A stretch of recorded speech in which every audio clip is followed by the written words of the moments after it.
When my grandfather passed away, he left me something no one in the family expected: his $2 million oceanfront villa in Florida. I was the quiet one, the one who never bragged, so no one even thought of me when it came to inheritance. But Grandpa saw something in me that others didn't. He knew I loved the ocean, that I appreciated peace and beauty more than showy luxury. The day the will was read, my sister Elena's jaw practically hit the floor. She was the golden child, always showered with compliments, always compared to me. She had expected to inherit everything, especially the villa, since she and Grandpa had vacationed there every summer. But instead it went to me, the one she always called the boring one. At first I felt guilty. Elena even hugged me after the lawyer finished, though I noticed her smile didn't reach her eyes. "Congratulations, sis," she said softly, her nails digging into my arm just enough for me to notice. That was the first sign. When I moved into the villa, it felt like a dream. Floor-to-ceiling windows opened to the endless sea, the scent of salt air filled every room, and the sunsets painted the sky in gold and crimson. I worked remotely so I could finally live the life I dreamed of: long walks on the beach, coffee on the terrace, nights falling asleep to the sound of the waves. But peace doesn't last forever when jealousy is involved. Elena began visiting more often, first under the excuse of checking in on me, then with longer stays where she acted like the place was hers. She'd post photos online captioned, "Our family villa, nothing better than ocean living," as if she owned it. At first, I let it slide. She was my sister after all. But little by little, I noticed her testing boundaries, changing the decor, inviting her friends without asking me, even meeting with a realtor behind my back. That was the moment I realized this wasn't just envy. She wanted my villa, and she wasn't planning to stop until she took it. The first real clash happened one Saturday morning. I walked downstairs and found Elena in the kitchen, barefoot, holding a mug of coffee like she owned the place. Except it wasn't just coffee. It was one of my custom mugs, the ones Grandpa had ordered years ago, with our initials engraved. "Elena, what are you doing with that?" I asked. She tilted her head, smiling like I was being ridiculous. "Relax, it's just a mug.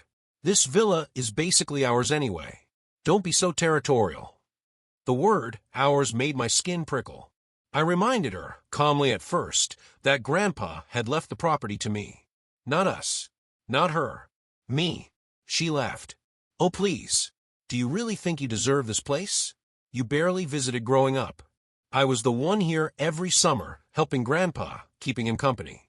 It's practically mine by right." That day, she showed her true intentions. She started talking about renovations, as if she had the authority to decide. She even suggested we put it up on Airbnb together, split the income 50-50ths. I thought it was just talk until I discovered she'd gone further. A week later, a stranger rang the bell. He introduced himself as a contractor here to give an estimate for remodeling the guest house. My stomach dropped. I hadn't hired anyone. When I confronted Elena, she didn't even deny it. She smirked and said, "Well, someone has to think ahead. You don't know the first thing about managing a property like this. Face it, sis, you're not cut out for this kind of responsibility." "I am." I stood there in the living room, looking at her, and for the first time in years, I saw it clearly. She didn't just want to share my life. She wanted to erase me from it. And I knew right then, if I didn't draw a line, I'd lose everything Grandpa had trusted me with. I started keeping records, every suspicious move, every comment, every attempt she made to undermine me. It felt paranoid at first, but something in Elena's eyes told me she was gearing up for a bigger move. Sure enough, 2 weeks later, I got a call from my lawyer. "Did you know your sister is contesting the will?" My chest went cold. Elena had actually filed a claim saying the villa should have gone to her because she was the rightful heir, and that Grandpa had been influenced when he left it to me. I was furious, but I played it cool. "Thank you for letting me know," I said. "I'll handle it." That night, Elena came over like nothing had happened. She strolled around the villa in a silk robe she had left in the guest room, sipping wine from my best crystal glass. When I asked her why she was trying to take me to court, she shrugged. "It's nothing personal, sis. It's business. This villa was wasted on you. Honestly, I'm doing you a favor. You can't afford the upkeep anyway." Her arrogance lit a fire in me. I remembered Grandpa's words from the day he told me about his will. This villa is yours because you'll protect it. Don't let anyone take advantage of you, not even family. That night, I sat on the terrace staring at the waves, anger and determination mixing inside me. She thought I was weak, that I'd cave just like I used to when we were kids, and she'd take my clothes, my books, even my friends. Not this time. If Elena wanted a fight, she was about to get one. And I wasn't going to play fair. Court battles are messy, but I knew Elena's greed would trip her up. My lawyer and I started digging, and soon enough, the cracks in her story showed. She claimed she had always taken care of Grandpa, but hospital records proved otherwise. She'd barely visited him in his final year. It was me who had flown out multiple times to sit by his bedside, something I never bragged about. When Elena found out we were prepared to fight, she switched tactics. She began playing the sweet sister. She'd show up with groceries, cook dinner, act like nothing had happened. One night over pasta, she leaned across the table and said, "Look, why don't we just agree to sell the villa and split the money? $2 million, 50-50. That's fair, isn't it?" I almost laughed. Fair? Grandpa trusted me to keep this place in the family. And you're trying to cash it out like it's some handbag you can flip. Her face hardened instantly, the fake warmth gone. Don't be naive. Do you know how many people would kill for this house? You'll ruin it. I stayed calm, but inside I was seething. She wasn't just after money. She wanted to prove she could take from me what Grandpa had given. It was a power game. That night, after she stormed out, I made a decision. If Elena wanted to play dirty, I'd show her just how sharp I could be. Grandpa didn't raise me to be a victim. So I started setting my plan in motion, a lesson she'd never forget. My plan started with patience. I knew Elena's weakness. She couldn't resist showing off. If I gave her just enough rope, she'd hang herself without me lifting a finger. So the next time she came over, I pretended to soften. I let her host a little gathering at the villa. She called it a family brunch, but it quickly turned into her parading around as if the property were hers. She introduced my place to distant cousins as our legacy home. I didn't correct her, not yet.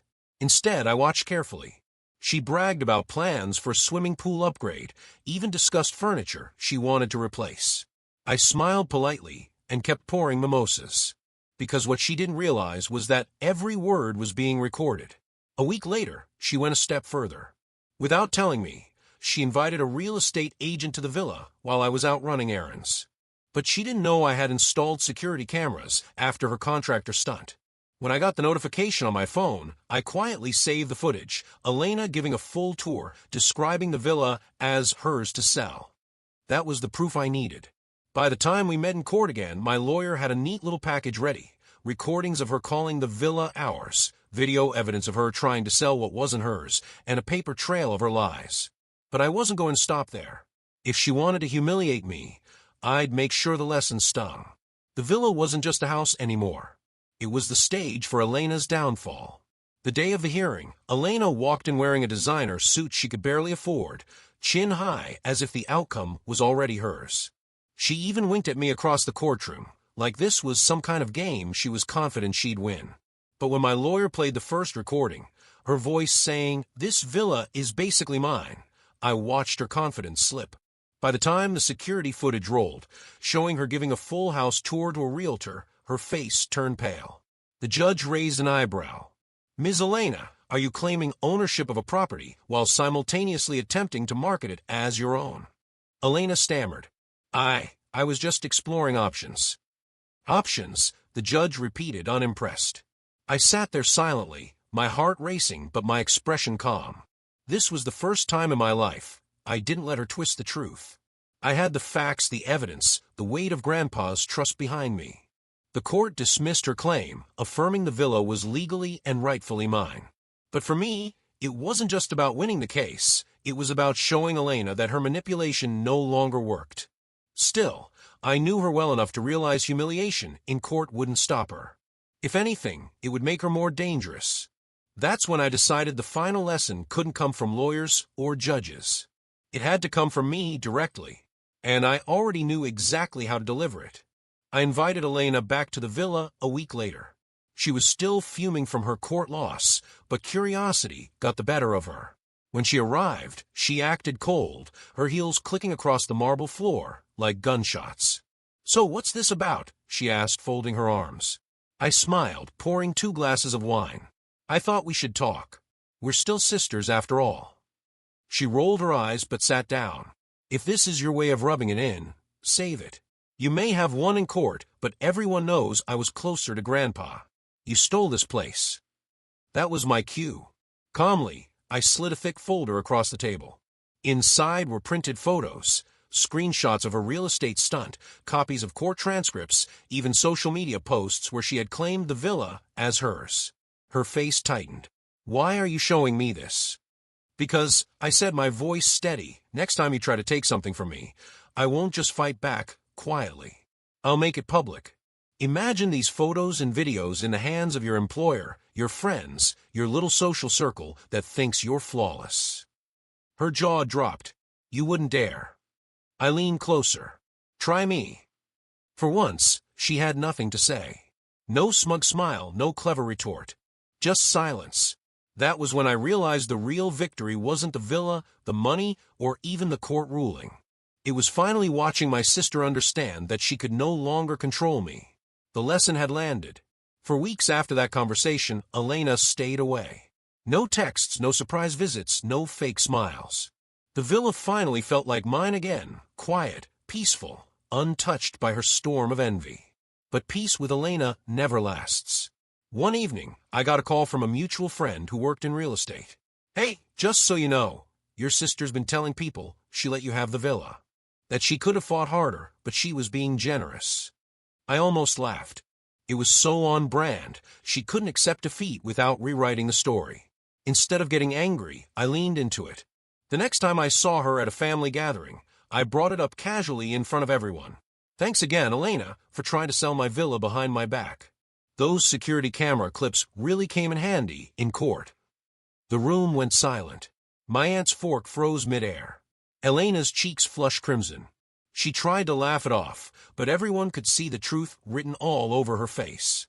That night, she cornered me outside, seething. "You embarrassed me on purpose." I didn't raise my voice. I just looked her straight in the eye and said, "No, Elena, you embarrassed yourself. I just stopped protecting you from it." And for the first time, she didn't argue. She just turned on her heel and walked away. In that moment, I knew the lesson had sunken deeper than any courtroom verdict ever could. Life in the villa finally settled into a rhythm. Mornings with coffee on the terrace, afternoons working with the sea breeze drifting through the windows, evenings watching the sun melt into the horizon. For the first time since Grandpa's passing, I felt like I was honoring his gift the way he intended. But Elena, she wasn't finished entirely. Every now and then, she'd send a passive-aggressive text, "How's our villa?" or "Don't forget who really deserve it." I didn't take the bait. I'd simply reply, "The villa is doing great. Thanks for asking." Ignoring her was liberating. She thrived on reaction, and without it, her claws had nothing to grip. Eventually, her messages got shorter, then stopped altogether. Meanwhile, I turned the villa into more than just a home. I started hosting art retreats, inviting painters and writers to stay for weekends, just like Grandpa once hosted his friends. The house was alive again, filled with laughter and creativity instead of family feuds. One evening, as I walked along the beach, I realized something important. The real lesson wasn't just for Elena. It was for me too. For years, I had let her overshadow me, guilt me, and twist my confidence. But standing my ground had shown me I was stronger than I thought. The villa was never about the money or the status. It was about trust, Grandpa's trust in me, and finally my own trust in myself. And Elena, she learned the hard way that envy only destroys the person who carries it. Months later, the family gathered again for Thanksgiving. I wasn't sure how it would feel seeing Elena after everything, but I went anyway. She arrived late, as usual, her smile brittle, and her eyes avoiding mine. During dinner, someone brought up the villa. My cousin asked if I ever considered selling it. I smiled and said no. It's staying in the family, just as Grandpa wanted. Then I added, and I've already set up a foundation so future generations can enjoy it too. Elena froze. For a split second, I saw the old fire in her eyes, the hunger, the jealousy. But then something shifted. She looked down at her plate, cheeks flushed, and didn't say a word. That silence was louder than any argument we'd ever had. It was her acknowledgement that she'd lost, not just the court case, not just the house, but her power over me. Later that night, as I drove back to the villa, I thought about Grandpa again. I imagined him sitting on the terrace, nodding in approval. I had protected his legacy, but more importantly, I had protected myself. Elena had tried to steal my inheritance, my peace, my confidence. Instead, she ended up with nothing but her own bitterness. And me?